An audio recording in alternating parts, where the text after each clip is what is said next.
They thought he was just a servant, a shadow, a boy meant to stand in silence behind a future ruler.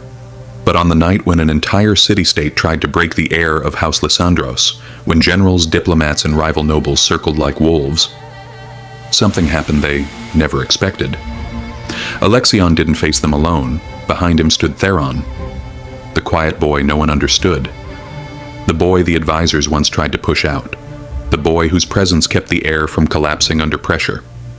And as the chamber heated with accusations and political traps, the rivals suddenly realized they couldn't shake Alexion's mind, because someone far more powerful than they'd imagined was standing in his shadow. Tonight, you're going to hear the story of the concubine who saved a dynasty without speaking a single word.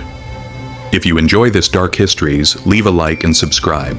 Comment below where you're watching from. I'm genuinely curious to know where this story reach. History often celebrates kings, warriors, and minds so brilliant that they shaped entire civilizations.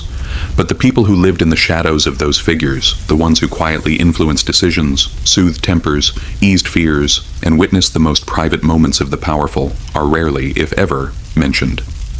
Behind the doors of marble palaces and candlelit chambers existed a world that no scroll dared describe openly. A world that operated on silence, trust, subtlety, and presence. Tonight, we step into that world. A place where a single glance carried meaning, where companionship was both a gift and a burden, and where one young man lived a life hidden, not because it was shameful, but because his existence formed the delicate thread that held a future leader's humanity together. His name was Theron, a boy born in a valley so small that wandering merchants often forgot it existed. Olive trees grew in uneven lines, the earth smelled warm after rain, and birdsong echoed across low hills in long, soft melodies. The village was peaceful, too peaceful to imagine that anything extraordinary could come from it.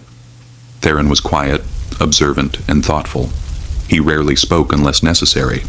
The villagers thought he was simply shy, but what they missed was his strange ability to read people, how he noticed tensions, hesitations, secret joys, silent sorrows, and the stories behind expressions most never paid attention to. He grew up without parents, his father gone before he was born, his mother taken by illness while he was still learning to walk. The village raised him in pieces, one neighbor teaching him to read, another to prepare food, another to tend animals. He never belonged to any one family, but to all of them, in a humble, gentle way. No one expected his life to extend beyond the borders of those hills, until the day a noble household passed through. The House of Lysandros was searching for boys with potential, attendants, assistants, children who could be trained for service in their court. They evaluated strength, posture, politeness, and the ability to stay composed under pressure. Theron didn't excel in most of those, at least not in the obvious ways, but his calmness, his ability to listen so intently, and the depth of his eyes caught the recruiters off guard. They saw something in him that the villagers, who loved him like their own, had never named. And so, without fanfare, Theron was chosen. The journey to the Lysandros estate felt like stepping from one world into another. The estate was unlike anything he had ever seen. Tall marble pillars, courtyards filled with sunlight, polished floors that reflected firelight like shallow pools, and hallways where soft footsteps echoed into the distance. Each room held its own quiet story. Oil lamps flickering beside scrolls, silk curtains moving gently with the breeze, the smell of honey and fig trees drifting through open windows. This world was beautiful, but it carried rules woven so deeply into its walls that breaking them without knowing was easy. Young attendants like Theron were taught to walk without sound, to bow subtly but correctly, to anticipate requests before they were spoken. They learned philosophy in the mornings, discipline in the afternoons, and emotional restraint in the evenings. But this training wasn't the only purpose behind their selection. There was another role in the household, unspoken but understood, a role that required more than manners and education. Some attendants became confidants, some became companions. A select few became what the household called the inner circle, trusted with tasks that required emotional intelligence rather than physical strength. Theron didn't yet realize he had been chosen for this path, not until he met Alexion. Alexion was the heir to the House of Lysandros, a young man trained to lead, to negotiate, to carry the weight of family reputation with quiet dignity. He was expected to be composed, logical, controlled, and he was. But beneath the surface, Alexion was a storm hidden behind perfectly arranged calm. Theron first encountered him in the library. He had knocked over a bundle of scrolls while trying to organize them, and scrambled to gather them before anyone noticed. But another pair of hands reached down to help. When Theron looked up, it was Alexion kneeling beside him, not angry, not annoyed, simply present. Their eyes met for only a second, but that second lingered. Alexion saw something in Theron, something he didn't see in others. Theron didn't shrink, didn't panic, didn't flatter. He simply held his gaze, quietly, respectfully. After that day, Alexion requested Theron often, but never directly. Instead, small excuses appeared. He needed a specific book. He needed water brought to the gardens. He needed someone to carry messages. Eventually, the request required no explanation. Theron simply became the person always standing a few steps behind the heir, always ready, always silent. People in the household started whispering, not maliciously at first, just curious. Why did Alexion prefer this boy? Why did his eyes search the room until they found him? Why did he relax his shoulders only when Theron entered? It wasn't romance. It wasn't scandal. It was something more complicated, a rare, fragile trust. Alexion lived in a world where the slightest display of vulnerability could be interpreted as weakness. Advisors watched him with measured eyes. Relatives judged every gesture. Servants whispered about the future leader who had no place to fail. Yet with Theron, Alexion allowed himself to be human. They spoke late into the night about philosophy, about fear, about the pressure of expectation. Alexion confessed worries he had never voiced to anyone. The fear of disappointing the entire lineage, the fear of losing control of his own life, the fear that no one would ever understand who he was beneath the mantle of leadership. Theron listened, and sometimes that was all Alexion needed. Theron's presence became more than service. It became emotional sanctuary, quiet, dependable, and steady. But in a powerful household, even silence is noticed. Influence is dangerous, especially the kind that grows without force. Soon, Theron began sensing tension in the air. Conversations would pause when he entered. Eyes lingered too long. His name was spoken not with anger, but with curiosity sharpened into caution. One morning, as the sun barely touched the horizon, Theron found a small piece of parchment slipped under his sleeping mat. No signature, just 8 words that pressed into his nerves like cold metal. Be careful what shadows you stand too close to. From there, the atmosphere changed. People treated him with polite smiles but distant eyes. Every step he took felt watched. Every whisper behind him carried the possibility of suspicion. But Alexion never changed. In fact, his reliance on Theron deepened as political tensions grew around him. Rival families challenged the Lysandros' influence. Negotiations became strained. The air in the estate thickened with mistrust. During this time, Theron became something more vital to Alexion than anyone else realized. He didn't advise him politically, but he steadied him emotionally. When Alexion returned from long meetings, tense and exhausted, Theron's quiet presence was the only place he found relief. He reminded Alexion of calm, of clarity, of the humanity he was losing under pressure. But with greater closeness came greater danger. One evening, Alexion returned from a gathering looking more shaken than Theron had ever seen him. He dismissed the attendants. He paced in silence. Then he told Theron that other families were whispering about him, that they believed Alexion's judgment was being influenced by a servant from the inner circle, that Theron's presence made him soft, that he was becoming too dependent on someone who held no political standing. For a long moment, Theron stayed still, unsure how to react, but Alexion simply sat beside him and said something that revealed the depth of his trust. You are the only person here who speaks to me without wanting anything in return. The next months became a delicate balancing act. Theron had to be invisible and present at the same time, close enough to prevent Alexion's emotions from collapsing under pressure, but distant enough to avoid fueling rumors. It was a nearly impossible task, yet somehow he managed it, navigating the estate like a shadow trained not to disturb the room it moved through. But shadows can also be misunderstood. One night, there was a gathering of aristocrats, music, soft laughter, polite conversations carried through the halls. Theron stood in his usual place behind Alexion, unnoticed by most. But one visiting noblewoman observed him carefully.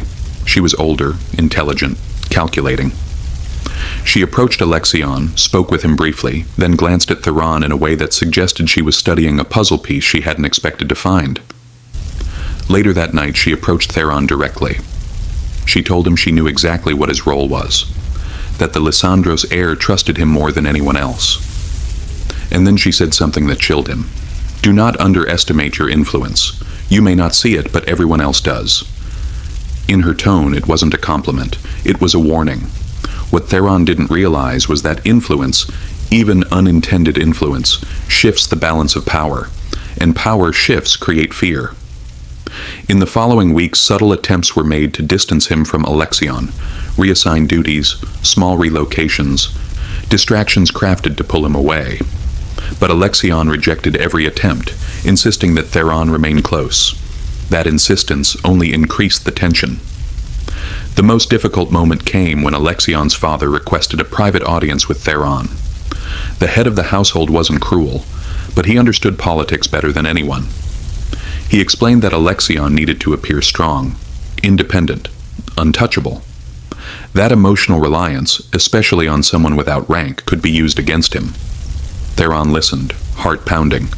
He was given a choice: step away quietly to protect Alexion's future, or remain, knowing it could harm him. Theron walked out of that conversation not knowing what to do.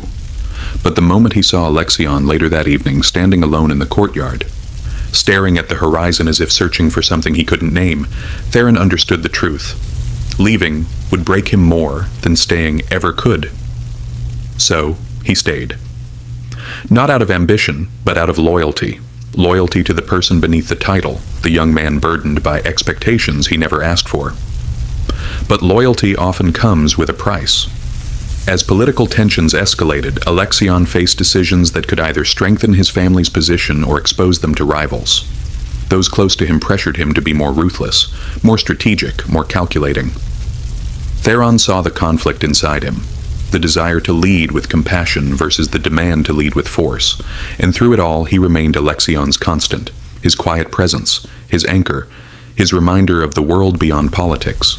But eventually, external pressures reached a point where Theron's proximity became too dangerous, not because of scandal, but because Alexion's advisors feared that his emotional clarity, something they saw as softness, was coming from Theron. They believed eliminating that influence would make Alexion more decisive. One night after a long meeting filled with tension, Alexion returned looking exhausted, almost defeated. He told Theron that the advisors demanded he distance himself, that they blamed Theron for every moment he hesitated, every decision he weighed with care. They wanted him to remove the one person who kept him grounded. Theron didn't argue. He didn't plead. He simply asked, "What do you want?" Alexion didn't answer. Instead, he stepped closer and said quietly, "You bring peace where there should be none." It wasn't a dismissal. It wasn't an order. It was a confession. Days passed with uncertainty. Theron remained nearby, but every moment felt heavier. And then something unexpected happened, something that changed his entire place in the household. A diplomatic crisis erupted. A neighboring city-state challenged the Lysandros territory, questioning their leadership and accusing them of weakness. Negotiations were tense. Advisors panicked. Allies hesitated. Alexion was forced into a critical discussion with rival representatives, and for the first time he invited Theron into the negotiation chamber. Not as a servant, not as a concubine, but as a silent presence, a grounding force. Theron stood behind him quietly as hours of debate unfolded. He never spoke, never reacted. But Alexion, feeling his presence behind him, stayed steady, collected, and thoughtful. His responses remained calm. His reasoning stayed clear. His composure never broke. The rivals expected a young heir easy to intimidate. Instead, they met someone unshakable. When the negotiations ended, the visiting representatives left visibly frustrated, knowing they had failed to unsettle him. And as the doors closed, Alexion turned to Theron and whispered, "You kept me steady." It was a simple statement, but for Alexion, it was everything. People noticed. And for the first time, the household's perception of Theron shifted. The boy once suspected of dangerous influence was now seen as a stabilizing force, someone who made Alexion stronger, not weaker. The advisors, those who had once wanted him removed, began quietly accepting his role. They still didn't fully trust it, but they could no longer deny the truth. Alexion needed him, not as a distraction, but as the one presence that kept him balanced. In the months that followed, Theron's place in the household evolved naturally. He remained invisible to outsiders, but within the estate he became a silent constant in Alexion's life. Someone who walked with him through gardens when decision fatigue clouded his mind. Someone who stood near him as he read long letters from allies and rivals alike. Someone who listened without judgment when Alexion expressed worries about ruling a world that expected perfection. Theron lived in the shadows, yes, but he was the one who ensured the heir never lost himself to the weight of power. His life was hidden, but his impact shaped the future of the entire Lysandros lineage, not through authority, not through manipulation, but through presence, through loyalty, through quiet humanity.